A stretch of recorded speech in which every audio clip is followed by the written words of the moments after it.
안녕하세요. 함께 주님 앞에 기도드리고 시작하겠습니다. 우리를 언제나 변함없이 사랑하시는 거룩하신 하나님 아버지, 우리가 주님을 알지 못하고 죄 가운데 태어나서 온갖 죄를 지으며 하나님의 뜻을 거역하고 불순종 가운데 살아가고 있을 때 우리를 찾아오셔서 우리를 불쌍히 여기시고 긍휼히 여기심으로 우리를 구원하신 그 크고 거룩한 은혜를 인하여 하나님 앞에 감사와 찬송을 드립니다. 죄로 인하여 우리가 받아야 될 저주와 우리가 받아야 될 형벌을 주님께서 십자가 위에서 우리 대신 받으시고 그 보배로운 피를 흘리셔서 주님의 피로 우리의 모든 죄를 깨끗이 그리고 영원히 씻어주시고 우리를 거룩하게 하셔서 하나님의 의로운 자녀로 삼아주신 그 크고 놀라운 은혜를 늘 기억하며 하나님 앞에 감사하는 마음으로 우리의 생애를 살아가게 하시고 우리 가운데 한 사람도 이 복된 하나님의 은혜를 깨닫고서도 그 은혜에 합당치 못한 배은망덕한 삶을 삶으로 주님을 슬프시게 하는 자가 한 사람도 없도록 우리 각 사람을 인도해 주시고 우리의 삶을 주님께서 주장하여 주시기를 원합니다. 이번 주간부터 전국에서 계획하고 있는 학예 수양회가 시작이 됩니다. 이제 주님께서 함께 하셔서 이번 여름에 많은 영혼들이 우리 공주에 모여서 하나님의 말씀을 같이 배우고 또 전파하는 가운데 이뤄진 영혼들이 주님 앞으로 많이 돌아오고 하나님께 큰 기쁨과 영광이 되는 시간이 되게 하시고 먼저 구원받은 성도들, 이뤄진 영혼들을 열심으로 함께 전도하며 또 그 영혼들을 위해서 함께 기도하며 수고하고 땀 흘리는 가운데 하나님의 복음 역사에 동참하는 것이 무엇인지를 다시 한번 경험하고 하나님께 감사하는 시간이 되도록 축복해 주시기를 간절히 소망합니다. 우리 의정부교회도 7차에 많은 영혼들을 인도할 수 있도록 전도의 문을 더욱 열어주시고 우리에게 주변에 이루어져 있는 영혼들을 열심으로 찾는 마음의 열정을 허락하여 주시기를 주님께 또한 간구드립니다. 오늘 주일을 맞이하여 함께 주님의 말씀 앞에 모였습니다. 우리에게 필요한 말씀으로 적절하게 가르쳐 주시고 또 그 하나님의 말씀의 뜻을 올바로 깨닫고 우리 마음에 새기며 하나님을 향한 다짐과 또 하나님을 향한 감사와 결심을 가질 수 있도록 도와주시기를 원합니다. 병중에 있는 성도들 낙심하지 않도록 주님께서 붙잡아 주시고 허락하신다면 속히 그 병에서 일어나서 건강을 회복하고 주를 위해 살아가기에 부족함 없도록 돌보아 주시기를 주님께 간구드립니다. 여러 가지 어려운 사정 가운데 마음에 큰 시험과 고통 가운데 있는 가정들 있다면 또 성도들 있다면 주님께서 일일이 보살펴 주시고 하나님의 말씀으로 힘 주시고 위로해 주시기를 원합니다. 멀리 선교 지역에서 수고하시는 선교사님들과 함께 고생하는 우리 모든 가족들 변함없이 같이 계시고 하나님의 복음을 자랑스럽게 담대히 증거할 수 있도록 그들과도 함께 해 주시기를 원합니다. 우리를 죄에서 구원해 주신 우리 주 예수 그리스도의 이름으로 감사하며 기도드렸습니다. 아멘. 구약성경 신명기 29장을 찾겠습니다.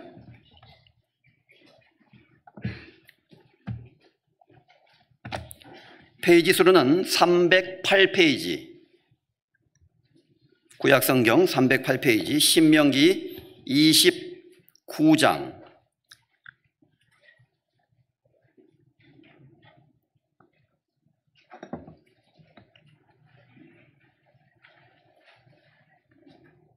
(1절부터) 낭독하겠습니다.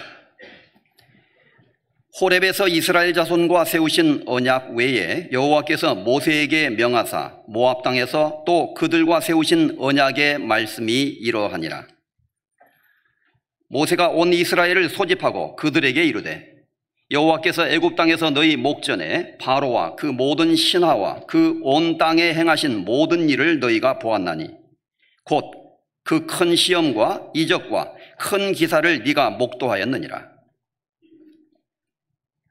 5절 주께서 40년 동안 너희를 인도하여 광야를 통행케 하셨거니와 너희 몸의 옷이 낡지 아니하였고 너희 발의 신이 헤어지지 아니하였으며 너희로 떡도 먹지 못하며 포도주나 독주를 마시지 못하게 하셨음은 주는 너희 하나님 여호와이신 줄을 알게 하려 하심이니라. 10절에서부터 읽겠습니다. 오늘날 너희 곧 너희 두령과 너희 지파와 너희 장로들과 너희 유사와 이스라엘 모든 남자와 너희 유아들과 너희 아내와 및 내 진중에 있는 객과 물은 너를 위하여 나무를 패는 자로부터 물 깃는 자까지 다 너희 하나님 여호와 앞에 선 것은 너희 하나님 여호와의 언약에 참여하며 또 너희 하나님 여호와께서 오늘날 내게 향하여 하시는 맹세에 참여하여 여호와께서 이왕에 네게 말씀하신 대로 또 내 열조 아브라함과 이삭과 야곱에게 맹세하신 대로 오늘날 너를 세워 자기 백성을 삼으시고 자기는 친히 내 하나님이 되시려 함이니라. 내가 이 언약과 맹세를 너희에게만 세우는 것이 아니라 오늘날 우리 하나님 여호와 앞에서 우리와 함께 여기 선 자와 오늘날 우리와 함께 여기 있지 아니한 자에게까지니 우리가 애굽 땅에서 어떻게 거하였었는지 너희가 여러 나라를 어떻게 통과하여 왔었는지 너희가 알며 너희가 또 그들 중에 있는 가증한 것과 목석과 은금의 우상을 보았느니라. 네, 거기까지 낭독했습니다.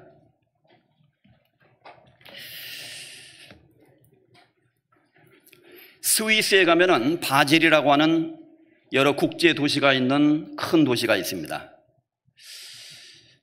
그 바젤이라고 하는 도시는 한쪽에는 프랑스와 국경을 접하고 있고 조금만 북쪽으로 가면은 독일과 국경을 접하고 있습니다. 다시 말해서 스위스에 있는 도시지만 독일, 프랑스, 스위스 세 나라가 붙어 있는 곳에 도시가 자리 잡고 있다는 것입니다.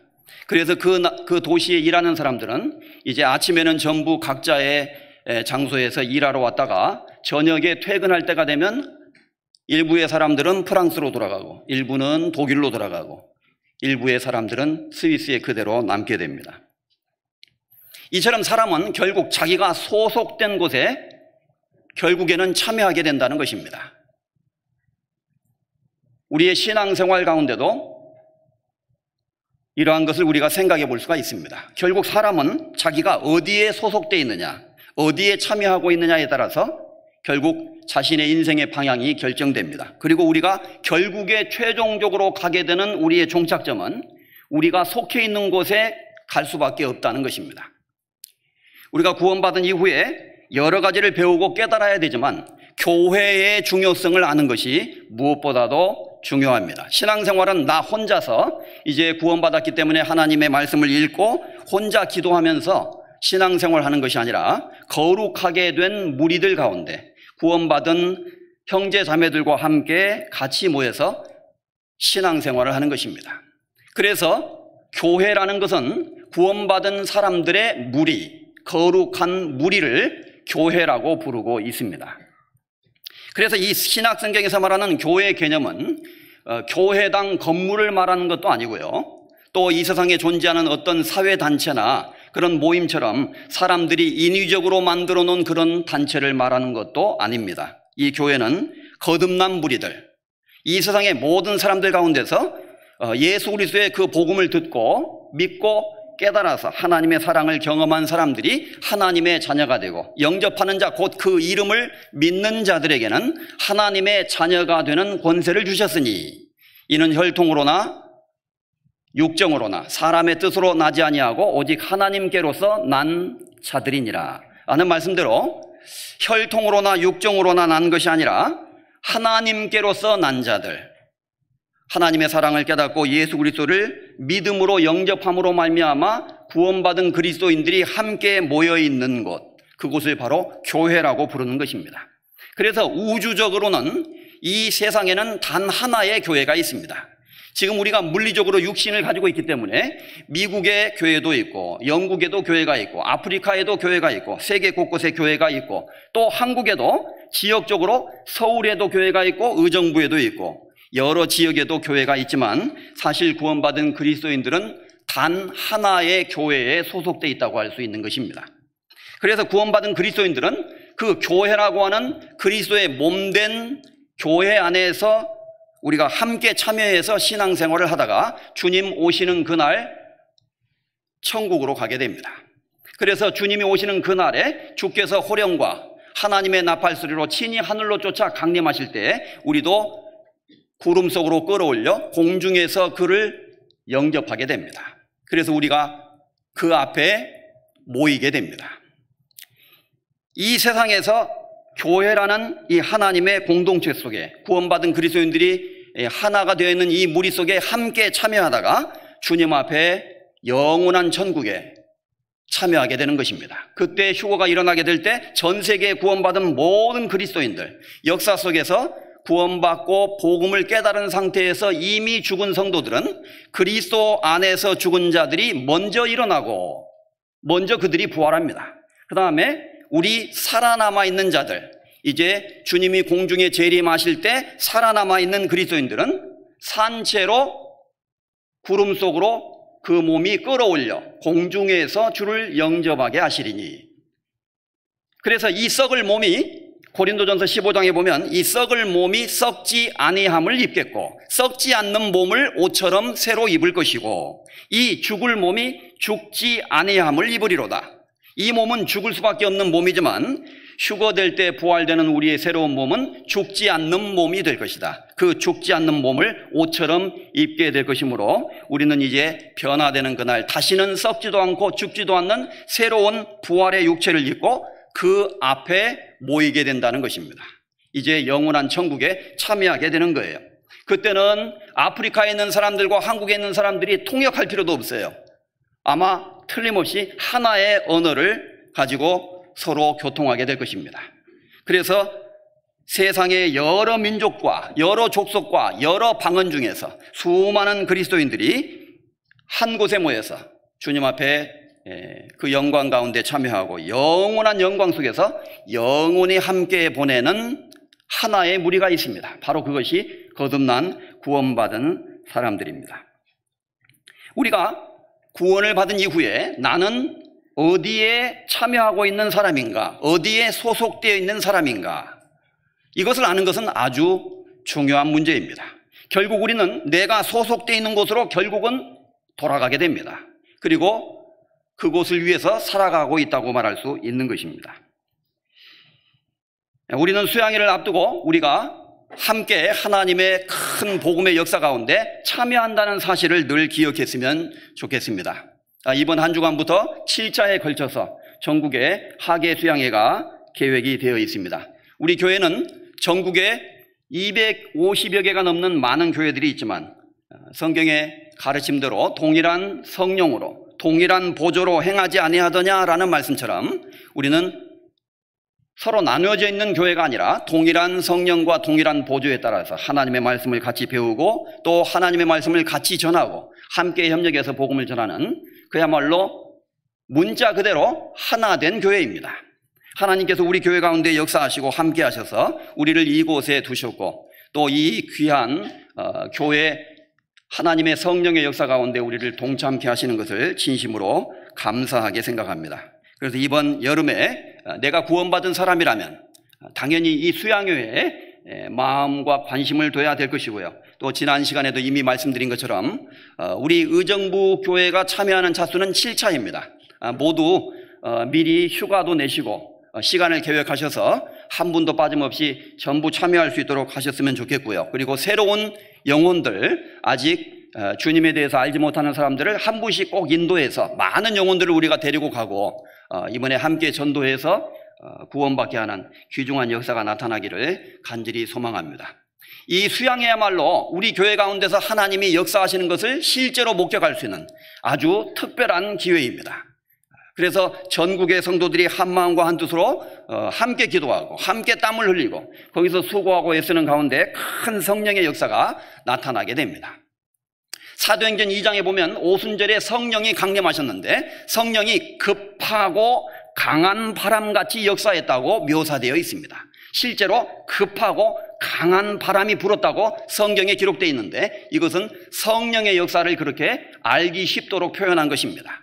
성령님은 때로는 급하게 그리고 아주 강렬하게 몰아치는 바람처럼 역사를 하신다는 것입니다. 우리가 함께 모일 때 숯불도 흩어놓으면 불이 점점 약해집니다. 그러나 숯불을 모아놓으면 아주 강력하게 활활 타오르게 되죠. 이처럼 구원받은 그리스도인들이 하나님의 말씀 안에서 함께 모여서 마음과 뜻을 같이 하고 복음을 전하고자 하는 그 똑같은 동일한 마음으로 함께 우리가 기도하고 복음을 전할 때 그 속에 하나님이 아주 급하고 그리고 강하게 역사해 주셔서 초대교회 당시에는 하루에 3,000명이 베드로의 설교를 통해서 구원을 받았고 또 그 다음에 사장에 보면은 5,000명이 구원을 받았고 계속해서 정말 놀라운 성령의 역사가 나타나는 그러한 장면들이 성경에 기록되어 있습니다. 그것은 옛날 초대교회 당시에만 있었던 성령의 역사로 끝나서는 안 됩니다. 지금 우리 시대에도 동일한 성령의 역사가 나타난다면 한 번에 4,000명, 5,000명, 10,000명도 구원받을 수가 있는 거예요, 실제로. 그것은 우리 구원받은 그리스도인들이 그만큼 합심해서 마음을 모으고 뜻을 합하고 서로 사랑하고 서로 협력하는 가운데 복음의 신앙을 위해서 함께하게 될 때 큰 역사가 나타나게 된다는 것을 믿습니다. 그리고 마치 용광로처럼 뜨거운 용광로에는 뭐 어떤 쇠뭉치든지 갖다 집어넣으면 다 녹아버리잖아요. 그래서 성령의 역사가 급하고 강한 바람처럼 역사할 때 아무리 강팍한 사람도 아무리 고집 센 사람도 거기에 마음이 녹아내리게 되는 것입니다. 그래서 복음을 아주 강력히 대적했던 사람들도 그리고 복음에 대해서 전혀 관심이 없던 사람들도 기독교와 성경에 대해서 냉소적인 반응을 가졌던 사람들도 이 수양회에 참석하게 되면요 깜짝 놀라게 되고 거기서 압도되는 그런 것들이 있는 것입니다. 오래전에 시골에서 어떤 할머니가 따님의 전도를 받고 왔습니다. 상담을 하는 가운데 할머니에게 물었습니다. 그랬더니 할머니가 그 얘기를 하시는 거예요. 목사님, 내가 이 세상에 태어나서 이 나이 되도록 이렇게 많은 사람 처음 봤습니다. 와, 진짜 나 너무 놀래버렸습니다. 도대체 이 사람들이 왜 여기 이렇게 있는 겁니까? 어쨌든 내가 뭘 얘기하는 건지 한번 들어봐야 되겠습니다. 내 딸도 하도 울고불고 하고. 그래서 할머니가 마음이 열리기 시작한 거예요. 일단 마음에 압도된 겁니다. 수양회에서. 그래서 이제 성경을 쭉 배우시다가 마지막에 구원받으시고 이제 아주 기쁘게 돌아가셨어요. 그런 기억이 납니다. 그래서 우리가 하나님 앞에 정말 그 혈루병에 걸린 여인이 주님의 옷자락이라도 붙잡으면 낫겠다는 마음으로 주님의 옷자락을 만진 것처럼 우리도 이 수양회에 하나님의 급하고 강한 바람 같은 성령의 역사가 있다는 것을 확실하게 믿으면서 함께 동참하는 모두가 되어야 되리라고 생각합니다. 그리고 혼자만 가지 말고 꼭 내가 귀중히 여기는 사람을 최소 한 명이라도 꼭 인도해야 되겠다. 미리 계획하시고 또 하나님 앞에 기도하시고 꾸준하게 잊지 않고 하나님께 매달리는 가운데 새로운 영혼들을 데리고 많이 갈 수 있으면 얼마나 정말 위로가 되고 또 우리에게 힘이 되는 그런 수양회가 되겠습니까? 또 신앙적으로 그동안 약간 침체되어 있었다든지 여러 가지 면에서 좀 힘이 약화되어 있던 그리스도인들도 이런 수양회에 참석하게 되면요 뜨거운 용광로 같기 때문에 나도 같이 뜨거워지는 거예요. 그냥 왠지 모르게 막 이 마음이 뜨겁게 달아오르는 겁니다. 그래서 나도 정말 이렇게 살아서는 안 되겠구나. 정말 주님 오실 때가 가까이 왔는데 정말 신앙생활을 잘해야 되겠다. 그런 마음을 갖게 되고 또 하나님 앞에서 잘못 살았던 것도 회개하게 되면서 올바르게 우리의 마음과 생활이 교정되는 그런 귀중한 역사가 분명히 나타납니다. 우리는 이러한 수양회를 우리에게 허락해 주신 주님께 감사드리면서 정말 우리 교회를 자랑스럽게 생각하셔야 됩니다. 세계적으로 이런 교회는 정말 많지 않을 것입니다. 전국의 수백 개의 교회가 하나가 되고 또 전 세계에 1,000여 개가 넘는 우리가 선교하는 교회가 있는데 그 교회들까지 똑같은 방법으로 외국에서도 수양회를 하고 있습니다. 정말 이것은 기독교 역사 속에서도 유례를 찾아볼 수 없는 놀라운 역사임에 틀림이 없을 것입니다. 이런 교회 가운데 어쩌다가 내가 구원을 받아서 나 같은 사람이 무엇하고 구원을 받아서 하나님의 자녀가 되고 이러한 역사 가운데 참여할 수 있게 됐는지 그것을 생각할 때마다 하나님 앞에 감사하는 마음을 가져야 될 것입니다. 그래서 우리 교회를 정말 소중히 여기고 정말로 귀하게 여기고 하나님께 감사하는 가운데 하루하루를 힘있게 살아가십시오. 여호와를 기뻐하는 것이 우리의 힘입니다. 우리에게 고난도 있고 가난도 있고 여러 가지 정신적인 고통도 있고 삶에 어려운 문제가 있을지라도 이 복음 안에서 우리가 함께 기뻐하고 즐거워하고 그리고 열심히 형제자매들과 함께 힘을 모아서 복음을 전하다 보면 여호와를 기뻐하는 것이 힘이 되는 거예요. 나도 모르게 그냥 힘이 생겨요. 그래서 옛날에 그렇게 심각하던 문제도 별거 아닌 것으로 생각이 되고 내 어려운 형편과 어려운 사정도 잊어버리게 되고 또 그것을 이겨낼 수 있는 그런 힘을 갖게 되는 것입니다. 우리는 왜 이 거룩한 무리 가운데 참여하고 있는가? 그리고 얼마나 더 간절한 마음으로 내가 소속되어 있는 이 교회 가운데 어떠한 자세로 참여해야 하는가? 이것을 우리가 아는 것은 너무나 중요한 일이라고 할 수 있습니다. 이제 여기 본문의 말씀에서 신명기 29장 11절과 12절에 모세는 그 앞에 있는 이스라엘 민족을 향해서 하나님의 말씀을 전달하면서 이렇게 말하고 있습니다. 특별히 12절에 너의 하나님 여호와의 언약에 참여하며 또 너희 하나님 여호와께서 오늘날 내게 향하여 하시는 맹세에 참여하여. 여기 참여라는 말이 2번 나와 있습니다. 너희는 너희 하나님이 너희에게 주신 언약에 참여한 사람들이다. 그리고 하나님이 너희에게 약속해 주신 하나님의 맹세에 참여한 사람들이다. 이것을 잊지 말라. 네가 현재 어디에 소속되어 있고 어디에 참여하고 있는가를 결코 잊어서는 안 될 것이다 라고 말하고 있습니다. 모세는 어떤 배경에서 이런 말을 하고 있을까요? 이 성경은 좀 어렵게 느껴지는 성경이지만 우리가 배경을 좀 이해하면서 어떠한 배경 속에서 모세는 이러한 하나님의 말씀을 전달했는지, 그리고 이것은 오늘날 지금 우리 시대를 살아가고 있는 현재 그리스도인들에게는 무엇을 의미하고 있는지, 어떤 하나님의 뜻을 전달하고 있는지를 생각해 보고 싶습니다. 먼저 이 내용의 배경은 이렇습니다. 이스라엘 민족은 옛날 애굽에서, 오늘날 이집트죠, 400년 동안 종살이를 하면서 노예 생활을 한 적이 있었습니다. 그때 그들이 고통 가운데서 하나님께 부르짖었고, 그래서 하나님은 모세라는 선지자를 보내서 애굽에서 유대인들을 탈출시킵니다. 다른 말로 애굽의 종살이에서 그들을 구원해 내셨습니다. 이 내용이 바로 출애굽기입니다. 애굽에서 나온 사실을 기록한 것입니다. 그리고 이스라엘 백성은 애굽에서 나와서 홍해를 건넜고 그 다음에 40년 동안 광야의 길을 걸었습니다. 광야의 길을 걷는 동안 많은 고통과 고난과 어려움이 그들에게 있었습니다. 그러나 고난과 고통은 있었지만 하나님은 그들 가운데 함께 하셨습니다. 하나님이 그들 가운데 계시지 않기 때문에 고난이 주어진 것은 아니었습니다. 하나님은 섭리 속에서 당장에 그들을 가나안 땅으로 인도하지 않으시고 이 광야의 40년의 기간 동안 그들이 줄이고 목마르고 고통을 받게 하는 그러한 단련의 기간을 통과해서 마침내 가나안 땅으로 들어가도록 하나님이 그렇게 섭리하신 것입니다. 하나님은 적절한 타이밍에 적절한 강도에 의해서 하나님의 적절한 뜻을 나타내시고, 그리고 결국 시간이 흘러가는 가운데 하나님의 뜻을 이스라엘 백성이 알도록 그렇게 역사하시는 분이었습니다. 이러한 이스라엘 민족의 그 민족 속에서 있었던 여정은 바로 신약시대 우리 구원받은 그리스도인들의 구원과 구원 이후의 신앙생활, 그리고 우리가 천국에 들어가게 되기까지의 우리의 신앙의 여정을 하나의 예표로 보여준 것이라고 할 수 있습니다. 그래서 로마서 15장 4절 이하에 보면 무엇이든지 전에 기록한 것은 우리의 교훈을 위하여 기록된 것이니, 우리로 하여금 인내로 또한 성경의 안위로 소망을 가지게 하려 함이라 라는 말씀이 있습니다. 무엇이든지 전에 기록한 것은, 전에 있었던 일은, 그리고 그 전에 과거에 있었던 일을 기록한 것은 우리의 신약시대의 성도들에게 교훈을 주시기 위해서 기록한 것이다.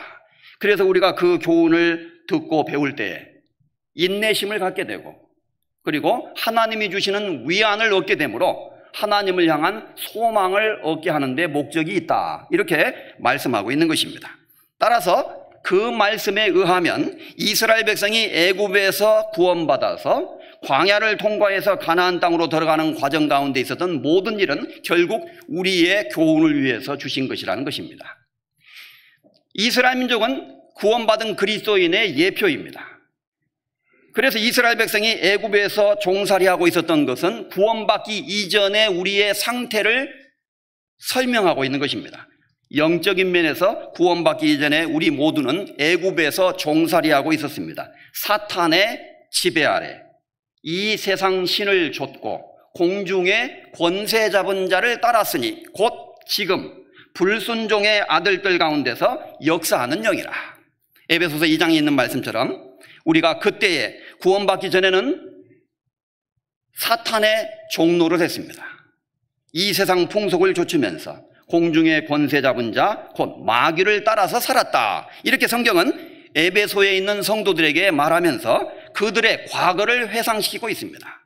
우리도 구원받기 이전에는 영적으로 말하면 우리의 영적인 주소지가 애굽이었습니다. 애굽 1번지, 일가. 말하자면 우리의 영적인 주소가 그렇게 됐었다는 것입니다. 그때 하나님이 모세를 보내서 이스라엘 민족을 구출해내서 그들을 광야를 통과해서 가나안 땅으로 인도하신 것처럼 모세는 예수 그리스도의 그림자입니다. 모세의 원래 이름의 뜻은 건지는 자라는 의미를 갖고 있어요. 그 히브리의 원래 뜻이.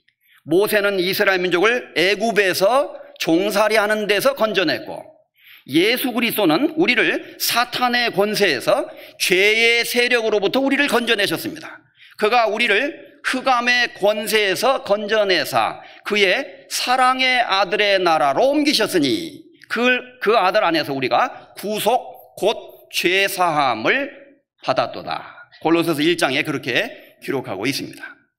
예수 그리스도는 우리를 사탄의 권세에서 건져내셨습니다. 그리고 하나님의 나라로 우리를 인도하셨어요. 지금 하나님의 나라가 교회 안에 먼저 있습니다.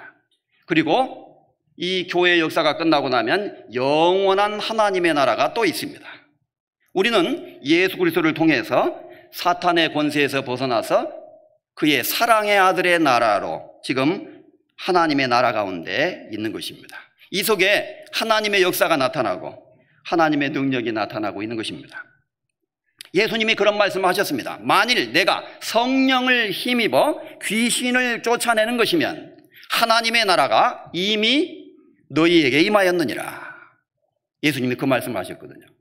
예수님이 이스라엘 땅에 계실 때 하나님의 능력을 통해서 귀신을 쫓아내셨고 모든 병든 자들을 고쳐내시는 하나님의 역사를 나타냈다는 것입니다. 그것은 우리가 지금 우리 시대에 복음을 전함으로 말미암아 사탄의 권세에 사로잡혀 있던 사람들이 하나님의 품으로 돌아오고 그 마음을 지배했던 사탄의 영이 쫓겨나고 그리스도의 영 성령을 받아들임으로 말미암아 구원받는 사람들이 하나님의 백성이 될 것을 미리 예표로 보여준 것이었습니다. 그래서 예수님은 귀신을 쫓아내는 그런 역사를 통해서 우리가 구원받을 때 우리의 영혼 속에 일어나는 일을 미리 보여준 것이라고 할 수 있습니다. 그러니까 예수님은 내가 하나님의 성령을 힘입어 귀신을 쫓아내고 있는데 이것은 바로 하나님의 나라가 너희에게 임하고 있다는 뜻이다. 이렇게 말씀하셨다는 것입니다. 다시 말해서 사람들이 사탄의 권세에서 벗어나서 하나님의 품으로 돌아오게 되는 그것은 하나님의 나라가 역사하고 있다는 증거라는 거예요. 우리는 그것을 전부 경험한 사람들입니다. 우리 모두 구원받기 전에는 우리는 영적으로 말하면 애굽에서 주소지를 가지고 살고 있다가 예수 그리스도 모세와 같은 역할을 하셨던 예수님께서 이 땅에 오셔서 우리를 애굽에서 건져서 하나님의 품으로 인도해 주신 것입니다. 그래서 바로 이스라엘 민족이 애굽에서 광야를 통과해서 가나안으로 들어가는 그것은 바로 우리가 구원받는 과정을 미리 요즘 말로 말하면 예고편으로 이렇게 시청각적으로 보여준 것이라고 할 수 있습니다. 물론 민족적인 구원입니다.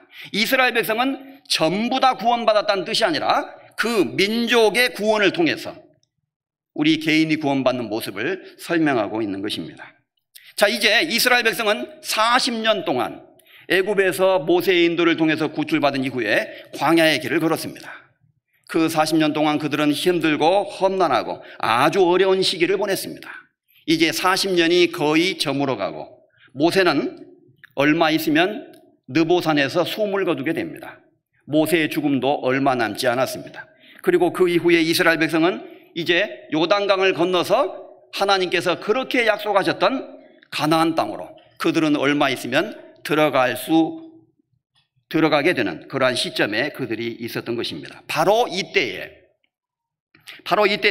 모세는 지나간 과거를 유대인들에게 회상시키면서 하나님이 그들을 어떻게 광야에서 인도하셨고 그들이 현재 어디에 있고 어떤 위치에 서 있는가를 알려주고자 했습니다. 그래서 모세는 그동안 자신이 전했던 모든 말씀을 다시 종합하면서 이 신명기 29장에서 다시 한번 재차 반복해서 하나님의 말씀을 이제까지 전한 모든 설교의 내용을 집약해서 다시 한번 설교하고 있다고 할 수 있습니다. 원래 신명기라는 말씀이 신명기, 신신당부할 때 반복할 신, 명령할 때 명자입니다. 그래서 하나님의 명령을 반복한 것, 이런 의미를 갖고 있어요. 하나님은 이스라엘 백성에게 이미 가르쳐 주신 말씀을 다시 한번 모세를 통해서 재차 반복해서 이스라엘 백성들에게 전달하게 하심으로써 하나님의 말씀을 마음속 깊이 기억하게 하고 그리고 그들이 하나님께로부터 이미 받은 약속에 대해서 명심하도록 해서 하나님의 뜻에 순종하고자 하는 마음을 갖도록 하는데 목적이 있었습니다. 그런데 신명기 전체가 그와 같이 하나님의 말씀을 반복한 것이었다고 할 수 있는데 그 중에서도 신명기 29장은 제목을 붙이자면 신명기 속의 신명기라고 할 수 있습니다. 이제 그 신명기 전체의 내용을 다시 한번 집약하면서 모세는 이야기를 하고 있는 것입니다. 그리고 아마 이 말씀을 모세가 전했어도 많은 사람들은 그 말씀을 깨닫기가 어려웠을 수도 있습니다. 왜냐하면 10절에 보면 오늘날 너희 두령과 너희 지파와 너희의 장로들과 너희의 유사와 이스라엘 모든 남자와 그 다음 누가 있죠? 너희의 유아들과 너희의 아내와 및 내 진중에 있는 객과 물은 너를 위하여 나무 패는 자로부터 물 깃는 자까지 너희 하나님 여호와 앞에 선 것은 모세는 온 이스라엘을 소집했다고 2절에 기록되어 있는데 여기에 모세가 소집하고 세운 모든 백성들 중에는 어린아이들까지 포함이 되어 있었어요. 나이가 어린 청소년도 있었고 그리고 심지어 유아들도 있었다고 되어 있습니다. 애들은 시끄러우니까 저기 유아실에서 누가 좀 애들 좀 봐주세요. 유아당번 어디 있습니까? 이렇게 하지 않았다는 겁니다. 전부 다 끌어안고 그 유아들을 하나님 앞에 세우도록 했어요. 의도적인 것이었던 것입니다. 그래서 모든 백성이 하나님의 말씀 앞에 엄중히 서 있도록 했고 그리고 여기 보면 이제 이방인들까지 이스라엘 백성이 아닌 객과 나무 패는 자로부터 물 깃는 자까지 객은 이방인을 말합니다. 원래 유대인들이 애굽에서 유월절을 통해서 탈출할 때 그 가운데 섞인 무리들이 있었다고 성경에 기록되어 있습니다. 유대인이 아닌데 유대인들과 함께 나온 사람들이 있었던 거예요. 애굽을 싫어했기 때문이었겠죠. 그리고 아마 유대인들이 믿는 하나님에 대한 경외심을 가지고 같은 마음으로 믿고자 하는 마음으로 나왔던 사람들이었던 것 같아요. 그래서 일부 이방인들이 섞여 있었고 그리고 그들 중에는 종으로 삼아서 유대인들이 나무 패는 자들과 물 깃는 자들로 삼았던 그러한 사람들도 포함되어 있었습니다. 그 모든 사람들을 세워놓고 모세는 이 말씀을 다시 한번 전하고 있는 것입니다. 지금 우리도 이 말씀을 듣고 있는데 저 한쪽에는 중고등학생들이 전부 앉아 있어요. 그럼 어떤 중고등학생들은요, 아이고 목사님 설교 너무 어려워요. 뭔 말인가. 1시간 반, 2시간 너무 길다. 그리고 지금 무슨 얘기하는 걸까? 어려울 수도 있습니다.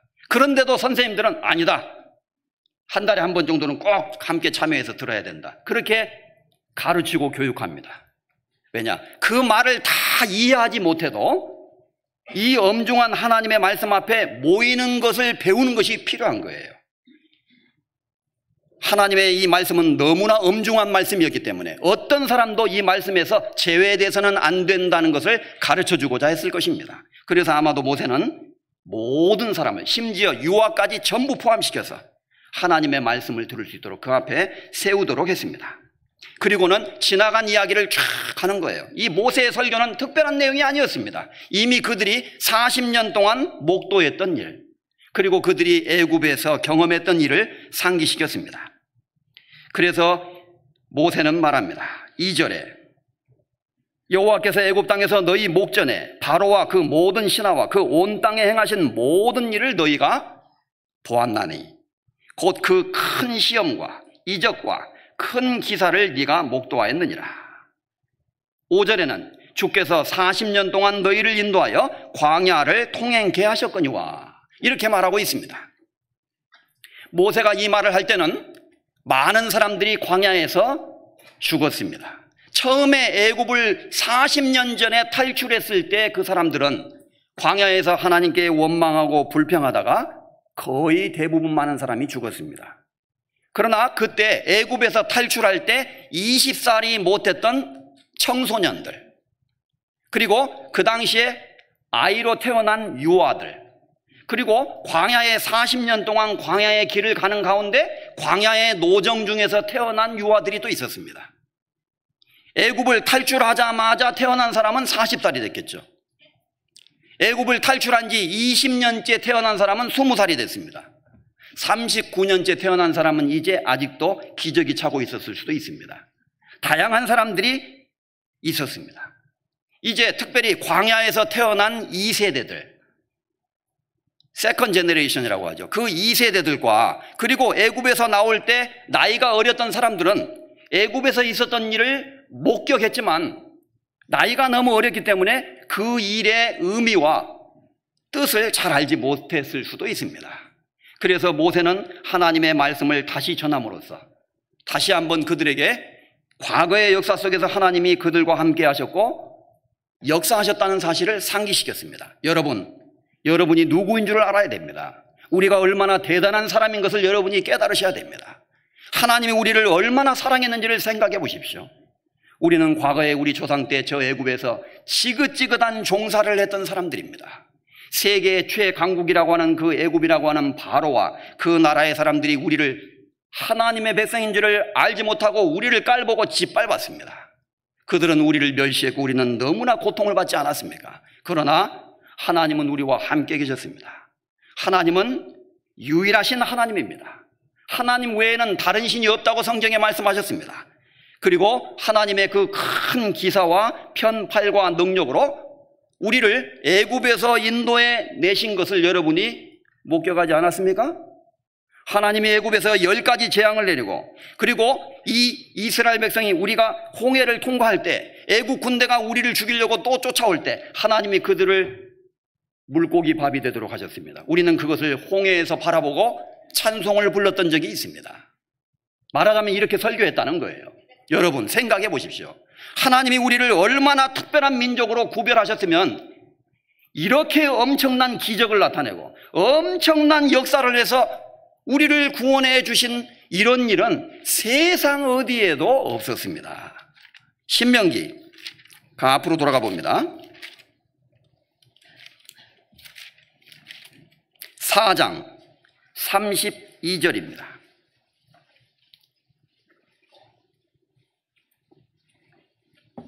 신명기 4장 32절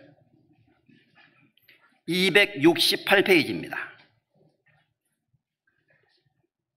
모세는 앞서 이러한 말씀을 전한 적이 있었습니다. 네가 있기 전 32절입니다.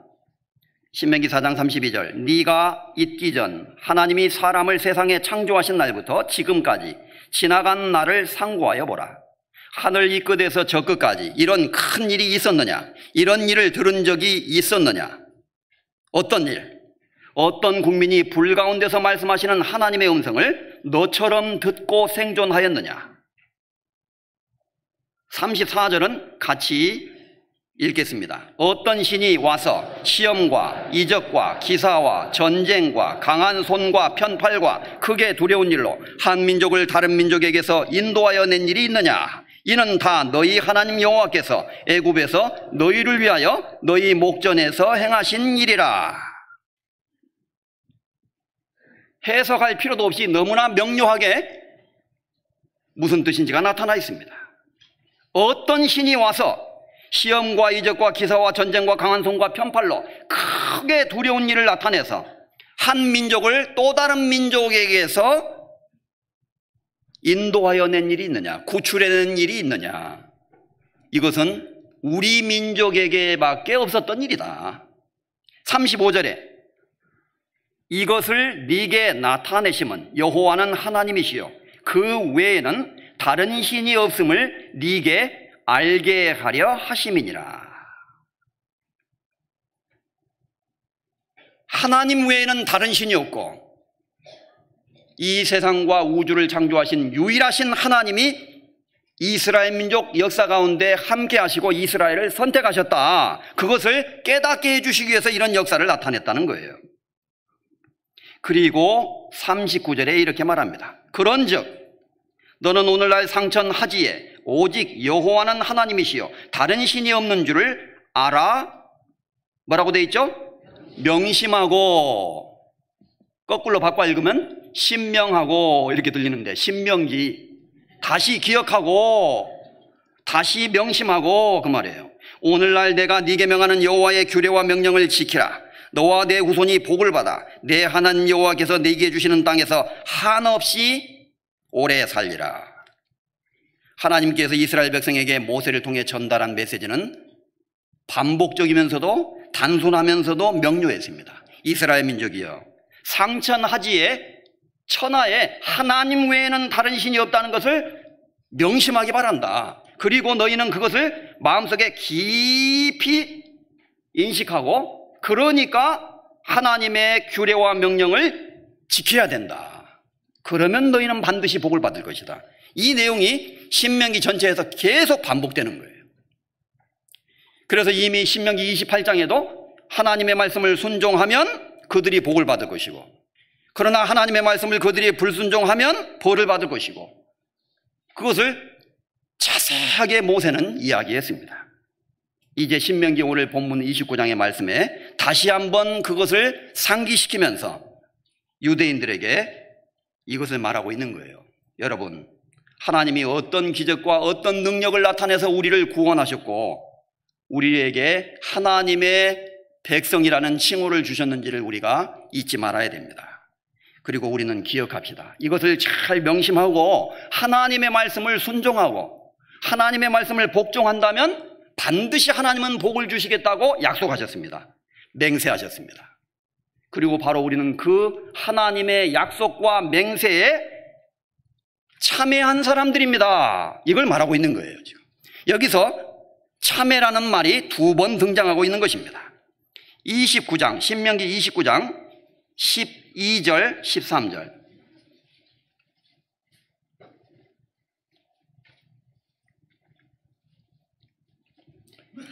(12절) 13절입니다.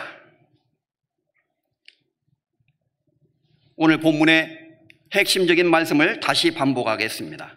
너는 신명기 29장 12절 너의 하나님, 신명기 29장 11절부터 읽어야 되겠습니다. 너희 유아들과 너희 아내와 및 내 진중에 있는 객과 무릇 너를 위하여 나무 패는 자로부터 물 깃는 자까지 다 너희 하나님 여호와 앞에 선 것은 너희 하나님 여호와의 언약에 참여하여 또 너희 하나님 여호와께서 오늘날 네게 행하시는 맹세에 참여하여 여호와께서 이왕에 이미 네게 말씀하신 대로 또 내 열조 아브라함과 이삭과 야곱에게 맹세하신 대로 오늘날 너를 세워 자기 백성을 삼으시고 자기는 친히 네 하나님이 되시려 함이니라. 이제 이스라엘 백성이 애굽에서 구속받아서 민족적으로 선택받은 민족이 되었고 명실상부하게 선택받은 민족이 된 거예요.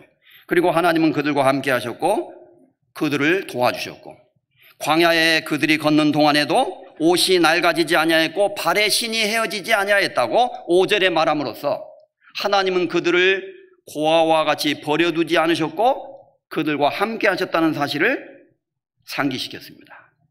광야에는 기적이 나타났습니다. 40년 동안 옷이 닳아지면요, 어디 가서 옷 사 입어야 되는 거예요. 럭키마트로 가야 돼요. 쿠팡에서 옷 사야 되는 거예요.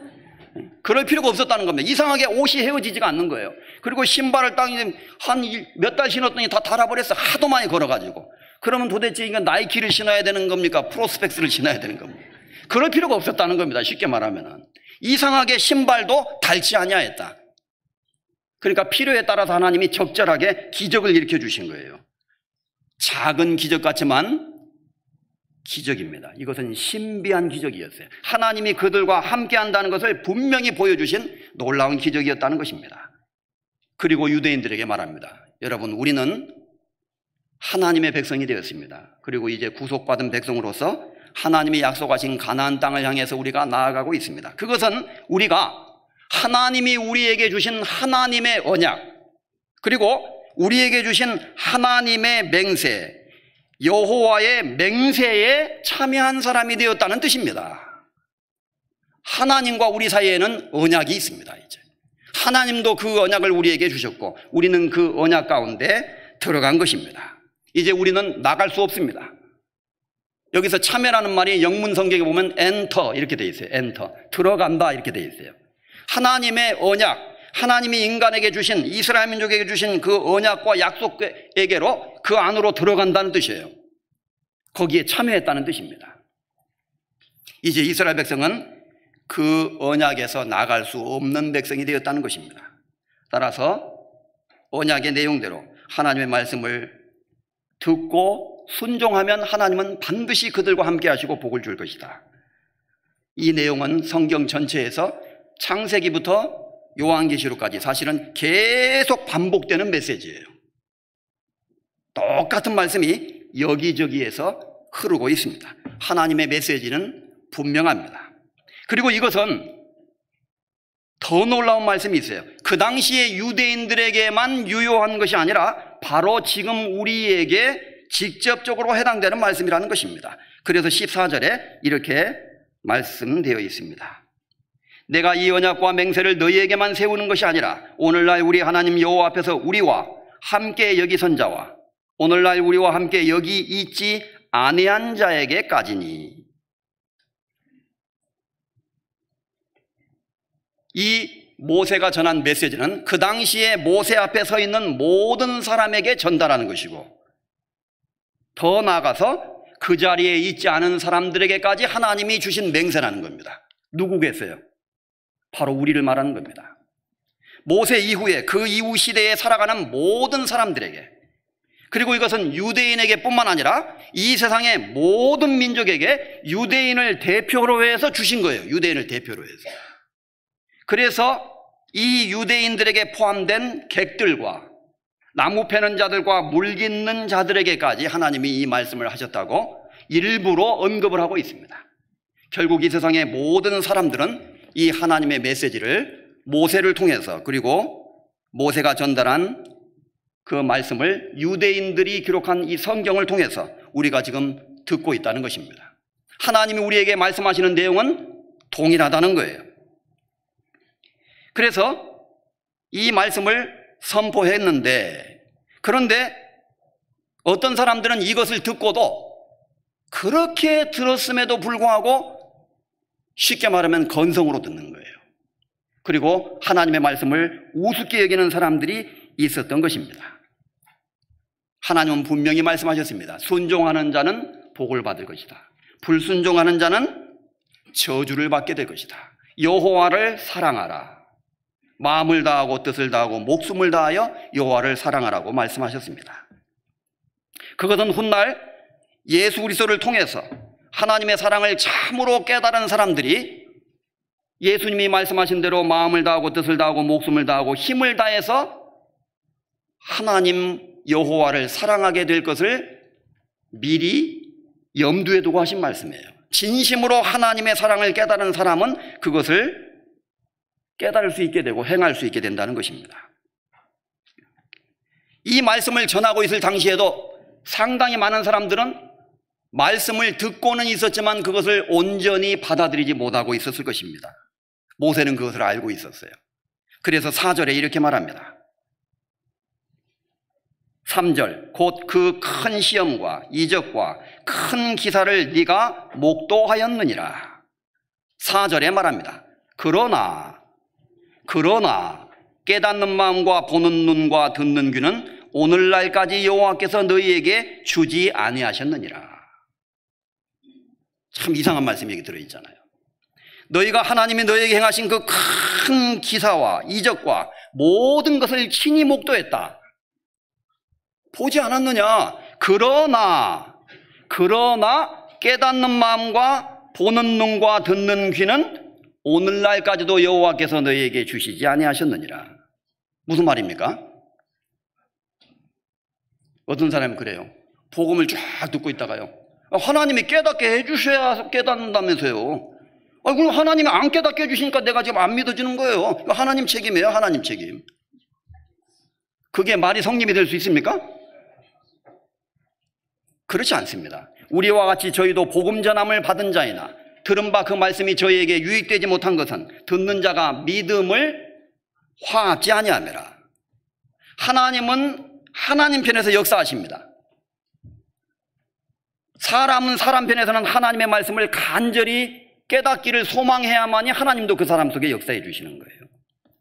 그래서 바울이 빌립보에 가서 복음을 전했을 때 강가에 있는 여자들에게 복음을 전했는데 그 중에 루디아라 하는 한 여자가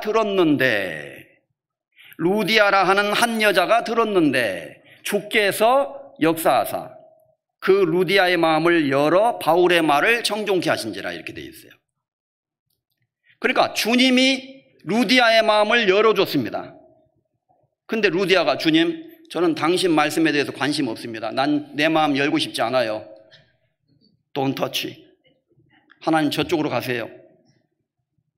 이렇게 했는데도 하나님이 아니야 루디아야, 넌 구원 받아야 돼. 너 빨리 구원 받아서 네가 빌립보 교회를 시작해야 되고 그래서 이렇게 신약의 역사가 기록돼야 된단다. 너는 구원받기로 예정돼 있어 이미. 내가 네 마음을 열어야 되겠다. 이렇게 연 것이 아니었다는 겁니다. 우리가 여기서 중요한 내용이 있는 거예요. 하나님의 역사는 인간이 간절히 그것을 염원하고 순종하고 받아들이고자 하는 마음을 가질 때 하나님이 함께 역사해 주시는 거예요. 이것은 진리가 역사할 때 나타나는 양면적인 것을 묘사하고 있는 겁니다. 그래서 루디아가 들었을 때, 그 말씀을 간절한 마음으로 들었을 때 주님께서도 역사하셔서 루디아의 마음을 열어주신 거예요. 사람이 거듭나지 아니하면 하나님의 나라를 볼 수 없느니라. 그 거듭난다는 요한복음 3장 밑에 위로부터 나지 아니하면 그렇게 돼 있어요. 위로부터 하나님께로부터 나지 아니하면 이렇게 돼 있거든요. 하나님이 나게 해주시지 않으면 그 말입니다. 쉽게 말하면. 그래서 영접하는 자 곧 그 이름을 믿는 자들에게는 하나님의 자녀가 되는 권세를 주셨으니 이는 혈통으로나 육정으로나 사람의 뜻으로 나지 아니하고 하나님께로서 난 자들이니라. 하나님께로부터 초자연적인 역사가 나타나서 태어나게 된다는 거예요. 진리의 말씀으로 우리를 낳으셨느니라. 그러니까 하나님은 낳게 하셔요. 구원받은 사람이 태어나게 하시고 말씀을 들을 때 깨닫게 하시고 구원받게 하시고 그리고 구원받은 사람이 하나님 말씀을 들을 때 순종하게 만들어 주십니다. 그러나 구원받기 싫은 사람을 구원받게 하시고 순종하기 싫어하는 사람을 순종하게 하신다는 뜻은 아니라는 것입니다. 착각하면 안 돼요. 그래서 모세는 이 엄중한 하나님의 말씀을 전하면서 이렇게 말했습니다. 너희가 애굽에서 하나님이 너희 가운데 행하신 모든 것을 친히 목도했다. 눈으로 보았다. 그러나 깨닫는 마음과 보는 눈과 듣는 귀는 아직까지 하나님이 너희에게 주시지 않는 것 같구나. 이렇게 그들이 진심으로 하나님의 역사를 깨닫고 그 하나님의 역사의 의미를 알지 못하고 있다는 것을 지적하고 있는 거예요, 지금. 그래서 많은 사람들이 진정으로 하나님의 그 뜻의 비밀을 알지 못하고 있었던 것 같습니다. 그래서 그 중에는 이런 사람도 있었습니다. 18절입니다. 308페이지 신명기 29장 18절 16절부터 제가 읽겠습니다. 우리가 애굽 땅에 어떻게 거하였었는지 너희가 여러 나라를 어떻게 통과하여 왔었는지 너희가 알며 너희가 또 그들 중에 있는 가증한 것과 목석과 은금의 우상을 보았느니라.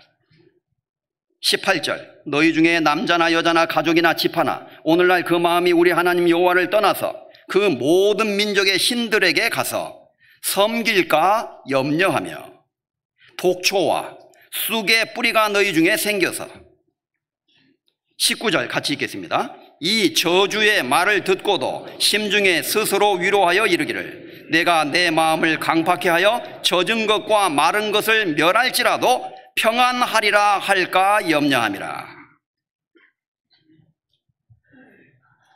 하나님은 모세의 입술을 통해서 이스라엘 백성들 중에 이 말씀을 듣고 있으면서도 더디 믿는 사람들, 순종하고자 하는 마음이 결여된 사람들을 경고하고 있습니다. 하나님이 이스라엘 백성을 애굽에서 인도하여 냈을 때 너희가 그들 중에 있는 가증한 목석과 은금의 우상을 보았느니라. 이 무슨 말이에요? 애굽은 하나님 외에 온갖 우상을 섬기던 나라였어요. 거기에 하나님의 10가지 재앙이 떨어지고 하나님의 심판이 임한 것을 보았습니다. 그러니까 유대인들은 우상이 얼마나 가증하고 얼마나 헛되고 무가치한 것인가를 목격한 사람들이에요. 누구보다도 잘. 그리고 그 우상을 섬기는 나라가 결국 총체적으로 심판을 받아서 멸망하게 된 것을 거의 멸망하게 된 것을 목격하게 된 거죠. 그런데 그것을 보고도 정신 못 차린 사람이 있다고 말해요. 그걸 보고도. 그래서 이 말씀을 하는 거예요. 너희 중에 남자나 여자나 가족이나 집하나 오늘 그 마음이 우리 하나님 여호와를 떠나서 그 모든 민족의 신들에게 가서 섬길까 염려하며 그 우상들의 최후를 보았는데도 또 마음이 미혹돼서 우상을 섬기는 사람이 있을까 내가 염려한다. 또 독초와 쑥의 뿌리가 너희 중에 생겨서, 독초나 풀밭에도 보면 독초가 있잖아요. 그런 것처럼 이스라엘 민족 가운데 독초와 쑥과 같은 사람이 생겨서 그 말이죠. 19절 이 저주의 말을 듣고도 심중에 스스로 위로하여 이르기를 내가 내 마음을 강팍해 하여 젖은 것과 마른 것을 멸할지라도 평안하리라 할까 염려함이라. 이게 뭔 말이에요? 얼른 읽으면 조금 어려운 표현이 있죠. 어떤 사람들이 이런 사람이 있다는 겁니다. 애굽이 우상 숭배하다가 하나님의 징벌을 받아서 저렇게 망했지. 그래, 맞아, 망했어. 우리가 다 봤잖아. 그래도 그 많은 사람이 왜 그 우상을 숭배하겠어? 뭔가 그들이 우상에게 받는 게 있으니까 그런 거 아닐까? 또 몰라. 우리가 우상을 다 몰라서 그래. 좀 더 섬기다 보면 하나님이 주시지 못하는 복을 또 받을지도 몰라. 그리고 나는 지금 이렇게 어려운 문제가 있고 괴로운 문제가 있고 힘든 일이 있는데 하나님께 기도해도 하나님은 금방 내 기도를 안 들어주시는 것 같아. 기적도 별로 안 나타나는 것 같고. 오히려 우상을 숭배하는 사람들은 좋은 면도 있던 것 같은데, 이런 식으로 마음이 미혹되는 사람들이 생기게 된다는 겁니다. 또 이 저주의 말을 듣고도 심중에 위로하여 이르기를, 이 엄청난 저주의 말을 듣고도 무슨 말이에요? 모세는 이스라엘 백성에게 분명히 말했습니다. 하나님의 말씀을 순종하는 자는 복을 받을 것이며 하나님의 말씀을 저주하는 자에게는 하나님이 벌을 내릴 것이다. 뒤에도 나오잖아요. 20절 21절 신명기 29장 20절 21절 여호와는 이런 자를 사하지 않으실 뿐 아니라 여호와의 분노와 질투의 불로 그 위에 붙게 하시며 또 이 책에 기록된 모든 저주로 그에게 더하실 것이라. 여호와께서 필경은 그의 이름을 천하에서 도말하시되. 와, 얼마나 무서운 말씀이에요. 이 책에 기록된 모든 저주를 하나님이 부으실 것이다. 그 뒤에 30장에 보면 이 책에 기록되지 아니한 질병을 가져다가 그들을 징벌한다고 되어 있어요. 책에 기록되지 않은 것까지 싸그리 모아서, 쉽게 말하면 하나님의 심판을 부으실 것이라고 경고하고 있습니다. 얼마나 무서운 말씀입니까? 이런 식의 하나님의 엄중한 말씀을 유대인들은 이미 들었어요. 하나님의 말씀을 불순종하면 저주가 있고 결코 그들이 잘 되지 못할 것이라는 것을 들었음에도 불구하고 이 저주의 말을 듣고도 심중에 스스로 위로하여 이르기를, 스스로 자기 스스로 자유하고 있다고 말해요. 29장 19절, 내가 내 마음을 강팍해 하여 젖은 것과 마른 것을 멸할지라도 평안하리라 할까 함이라. 여기서 젖은 것은 뭘 의미하고 마른 것은 뭘 의미하냐, 그렇게 굳이 안 따져도 됩니다. 이 세상에 있는 모든 것을 말하는 거예요. 모든 것, 젖은 것과 마른 것, 다시 말해서 모든 것을 하나님이 다 멸하실지라도 나는 평안할 것이다. 설마 이런 마음을 품고 있을까 봐 걱정된다, 그런 뜻이에요.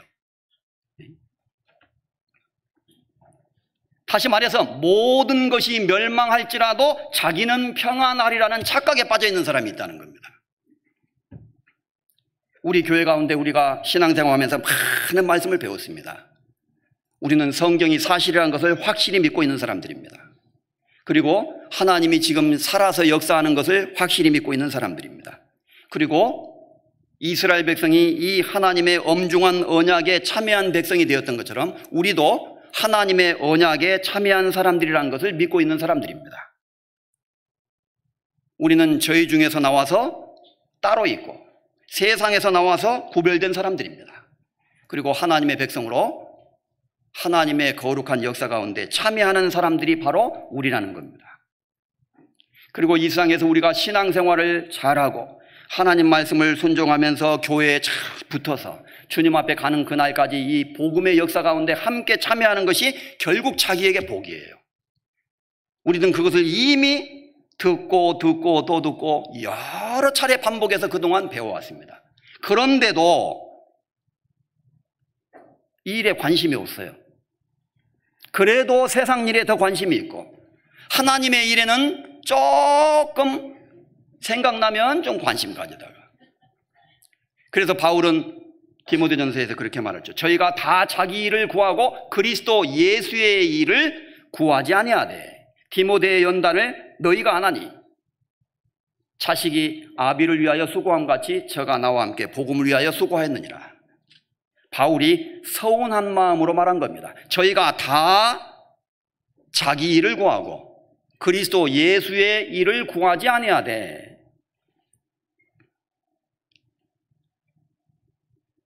우리가 교회 가운데 하나님의 복음이 나타난 이 역사 가운데 우리도 다 같은 마음으로 함께 참여하고 함께 거기에 동참해야 됩니다.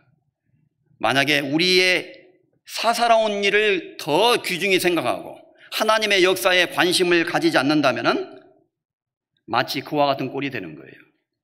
하나님의 마음이 얼마나 아프고 슬프시겠습니까?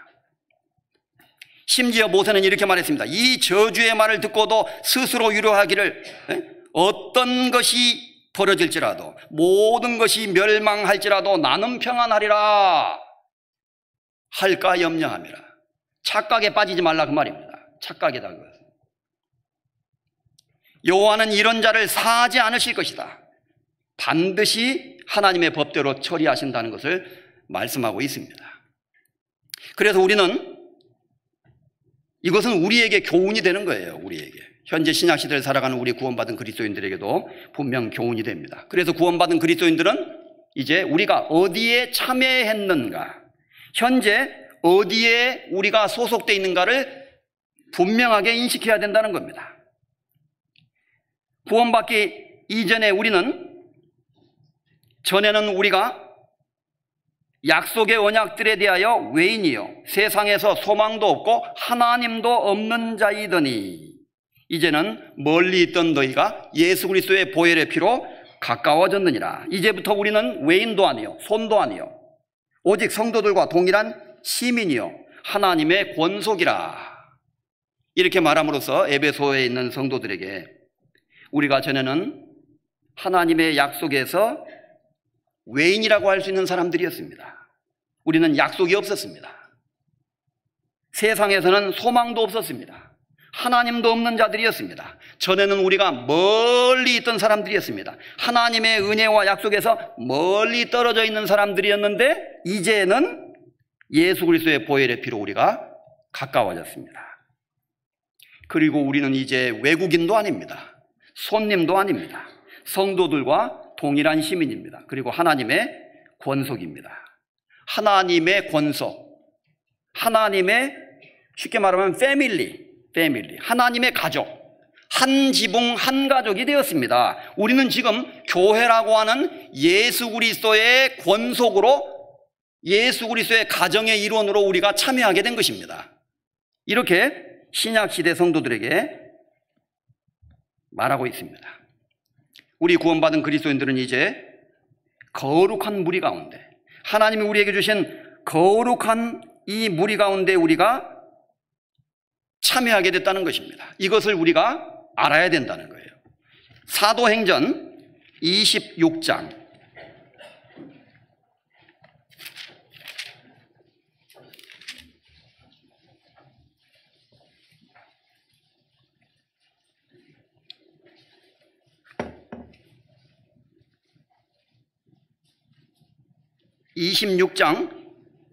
17절에서 18절까지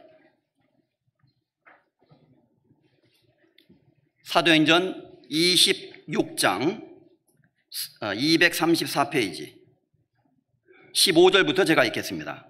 내가 대답하되 주여 뉘시니이까 주께서 가라사대 나는 네가 핍박하는 예수라. 일어나 네 발로 서라. 내가 네게 나타난 것은 곧 네가 나를 본 일과 장차 내가 네게 나타낼 일에 너로 사원과 증인을 삼으려 함이니 이스라엘과 이방인들에게서 내가 너를 구원하여 저희에게 보내어 그 눈을 뜨게 하여 어두움에서 빛으로 사탄의 권세에서 하나님께로 돌아가게 하고 죄 사함과 나를 믿어 거룩해 된 무리 가운데에서 기업을 얻게 하리라 하더이다. 사도 바울이 전에 다메섹 도상에서 예수님을 만난 사실을 다시 환기시키면서 그것을 재차 말하고 있는 것입니다. 자기가 다마스커스, 오늘날 시리아의 수도인 다마스커스, 다메섹입니다. 그곳으로 가던 중에 예수님을 만났고 밝은 빛을 보고서 꼬꾸라졌는데 그때 그리스도의 음성을 들었다는 것을 간증했습니다. 그리고는 그 음성 속에서 예수님이 물었다는 거예요. 바울이 먼저 물었습니다. 주여 뉘시오니이까, 이렇게 물으니까 예수님이 대답하셨다는 겁니다. 바울아, 나는 누구냐 하면은 네가 그렇게도 미워하고 핍박하는 예수니라. 이제 일어나서 네 발로 일어서라. 내가 네게 나타난 것은 네가 지금 나를 만난 일, 나를 본 일과 장차 내가 네게 나타날 일에 대하여, 장차 내가 너를 통해서 그리스도의 복음을 전하게 되는 그 복음의 일을 위하여 너로 일꾼을 삼으려고, 사원과 증인을 삼으려고 하는 것이다. 너는 이스라엘과 이방인들에게서 내가 너를 구원하여 저희에게 보내어 그 눈을 뜨게 하여 어두움에서 빛으로 사단의 권세에서 하나님께로 돌아가게 하는 그 일에 너를 내가 일꾼으로 쓰려고 한다. 죄사함과 나를 믿어 거룩하게 된 무리 가운데서 기업을 얻게 하리라. 우리가 구원받아서 우리에게 이루어진 일을 총체적으로 아주 간략하게 설명한 거예요. 우리가 구원받는 것은 이 말씀에 있는 것처럼 우리의 눈을 떠서, 눈을 뜨게 하여 어두움에서 빛으로. 성경을 깨닫지 못하는 사람은 캄캄한 백주에도 소경이다. 어떤 사람이 그런 말을 했습니다. 물론이죠. 눈 뜨고 살지만 사실은 소경입니다. 그래서 사람들은 어두운 가운데 있는 거예요. 지금 어두움에서 빛으로. 우리가 구원받을 때 우리의 영혼의 눈이 밝아지는 거예요. 아, 이렇게 된 거구나. 아, 하나님이 세상을 창조했던 거구나. 아, 성경대로 이 모든 역사가 이루어지는구나. 아, 그리고 십자가에 죽으신 그분이 바로 하나님이셨구나. 그리고 그분이 내 죄를 사하시기 위해서 피 흘려 죽으셔야만 했구나. 그리고 나의 모든 죄를 영원히 사하셨구나. 이렇게 깨닫게 될 때 우리의 영혼의 눈이 탁 띄어지는 거다, 그 말이에요. 소경의 눈이 열리는 겁니다. 그 눈을 뜨게 하여 어두움에서 빛으로, 그리고 그렇게 구원받게 될 때 사탄의 권세에서 하나님께로 우리가 돌아가게 되는 거예요. 애굽에서 종살이하던 유대인들이 모세의 인도를 받아서 구출되어서 가나안 땅으로 인도되듯이 우리는 사탄의 권세에서 하나님께로 돌아가게 하고, 죄사함과 나를 믿어 거룩해 된 무리 가운데, 누구예요 이 사람들이? 죄사함과 예수 그리스도를 믿어서 거룩하게 된 무리들, 지금 우리잖아요. 교회를 말하는 겁니다. 그 무리들 가운데서 기업을 얻게 하리라. 다시 말해서 우리는 그 거룩한 무리 가운데 참여하게 되었다, 그 말입니다. 그렇잖아요. 그래서 모세는 이스라엘 백성에게 말했습니다. 여러분, 우리가 애굽에서 하나님의 인도하심으로 말미암아 구원받고 이곳 광야를 통과해서 이제 가나안 땅에 들어갈 날이 얼마 남지 않았습니다. 우리는 세상에서 구별된 특별한 민족으로서 여호와의 언약과 하나님의 맹세에 참여한 사람들입니다. 하나님은 우리에게 그 언약을 주셨습니다. 그것은 우리의 특권입니다. 그분은 우리의 하나님이시고 우리는 그분의 백성입니다. 우리처럼 하나님의 사랑과 하나님의 부르심을 받은 민족이 이 세상에 어디 있겠습니까? 이렇게 말하는 것처럼 우리 구원받은 그리스도인들도 똑같은 경험을 하게 된 것이다, 그 말이에요. 예수 그리스도를 통해서 우리가 어둠에서 빛으로, 사탄의 권세에서 하나님께로 돌아가서 죄사함과 예수 그리스도를 믿어 거룩하게 된 무리들 가운데 우리는 기업을 얻게 되는 것입니다. 이 가운데, 그래서 구원받은 그리스도인들은 고린도후서 7장 3절에 있는 것처럼 너희로 우리 마음에 있어 함께 죽고 함께 살게 하고자 함이라. 그냥 우리가 세상에 어떤 사회단체에 멤버십 좀 가입했다가 1년 있다가 취소해버리고 난 더 이상 안 가, 그런 거하고 다르다는 겁니다. 교회는, 우리는 거룩하게 된 무리들 가운데 주님 오시는 그날까지 함께 죽고 함께 살아야 되는 거예요. 그리고 에베소서 3장 6절에는 이방인들이 복음으로 말미암아 예수 안에서 함께 후사가 되고 함께 지체가 되고 함께 약속에 참여하는 자가 됨이라. 참여하는 자가 됩니다. 우리는 거룩한 약속에, 하나님의 언약에, 하나님의 축복에 참여한 사람들이 된 겁니다. 우리가 복음을 깨닫고 예수 그리스도의 사랑을 믿음으로 구원받게 됨으로 말미암아 이 거룩한 무리 가운데서 참여하게 되고, 이 말씀에는 사도행전은 함께 기업을 얻는다, 에베소서에서는 함께 후사가 된다, 같은 말입니다. 그 나라를 우리가 함께 상속받게 되는 거예요. 엄청난 거예요 지금 우리가. 그러니까 이 세상에서 신앙생활을 하고 우리가 교회 생활하는 것보다 더 중요한 것은 없습니다. 하나님의 나라가 지금 우리에게 있습니다. 하나님의 나라는 여기 있다 저기 있다 할 것이 아니라 너희 안에 있느니라. 예수님 말씀하셨습니다. 예수 그리스도 안에 하나님의 나라가 있습니다. 먼저는. 그리고 예수님을 믿는 구원받은 그 그리스도인들 안에, 그리고 하나님의 역사가 나타난 그곳에 하나님의 나라가 있습니다. 우리 전국의 교회가 함께 참여해서 하나님의 역사에 참여하는 이 큰 역사, 지금 하나님의 역사가 이번 여름에 공주 수양관을 중심으로 해서 쫙 나타나는 거예요. 그럼 우리는 그 하나님의 역사에 참여해야 돼요. 무성도 피를 흘리며 큰 싸움하는데 나 어찌 편히 앉아서 주 모른 채 할까. 나의 주 그리스도 나를 속량했으니 나 십자가를 벗은 후 저 멸류관 쓰리. 그런 찬송가가 있죠. 무성도 피를 흘리며 큰 싸움하는데,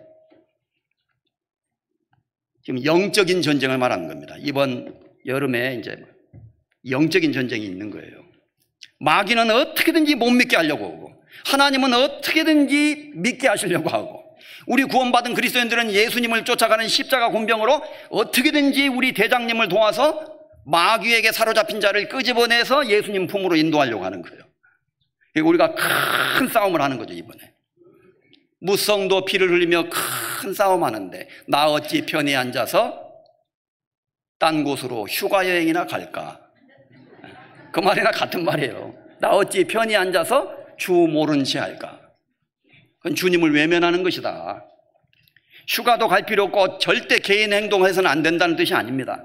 먼저 그의 나라와 그의 의를 구하라. 그리하면 이 모든 것을 너에게 더하시리라. 우리는 교회 우선주의로, 교회 중심으로. 그래서 큰 성도들이 이번에 마음을 함께 모아서 열심히 전도하고 열심히 봉사하고, 그리고 수양회 때 봉사하는 분들 너무 힘들어요. 어떤 분은 잠 못 자가지고 쓰러져요. 간호실에 저 있잖아요. 의무실에 와서 링겔 맞습니다. 쓰러져가지고. 진짜 그런 분들 많아요.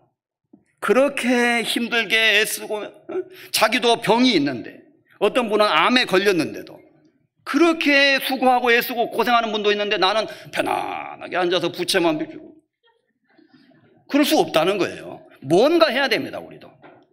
그래서 시간을 꼭 내십시오. 그리고 내가 할 수 있는 힘이 없으면 물질을 헌금하십시오. 전도하는데 써달라고 함께 동참하시기 바랍니다. 그리고 함께 기도해 주십시오. 하루라도 참석하십시오. 도저히 안 되는 분은. 그리고 휴가 내십시오. 전참하십시오. 미리 휴가 딱 내서 첫날부터 월요일까지, 주일날 돌아가시지 말고요. 지난번에 말씀드렸죠. 월요일까지 우리가 다 참석해서 도와주시고, 또 할 수 있는 분은 다른 차수에 참석해서 또 도와주시고. 그래서 어떤 분이 1차부터 7차까지 그냥 살아요. 거기서 살아. 수양회장이 자기 집이라는 거예요. 여름에는. 얼마나 좋아요. 정말 우리가 감사해야 됩니다. 하나님 앞에 기도드리겠습니다. 우리를 사랑하시는 거룩하신 하나님 아버지, 우리에게 이렇게 귀한 하나님의 은혜와 거룩한 교회를 주신 것을 진심으로 감사드립니다. 우리가 어떻게 구원받아서 이 거룩한 무리 가운데 함께하게 되었는지, 하나님의 이 축복과 거룩한 무리 가운데 참여하게 되었는지 생각할수록 하나님 앞에 감사드릴 수밖에 없습니다.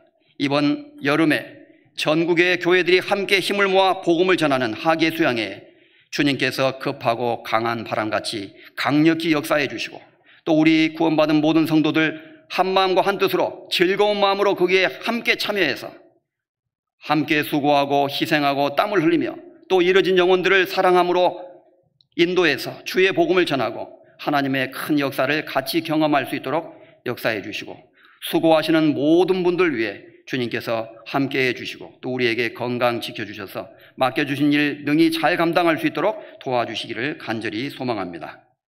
우리 교회 가운데 주님께서 함께하심을 믿으며 우리를 죄로부터 구원해 주신 우리 주 예수 그리스도의 이름으로 감사하며 기도드렸습니다. 아멘.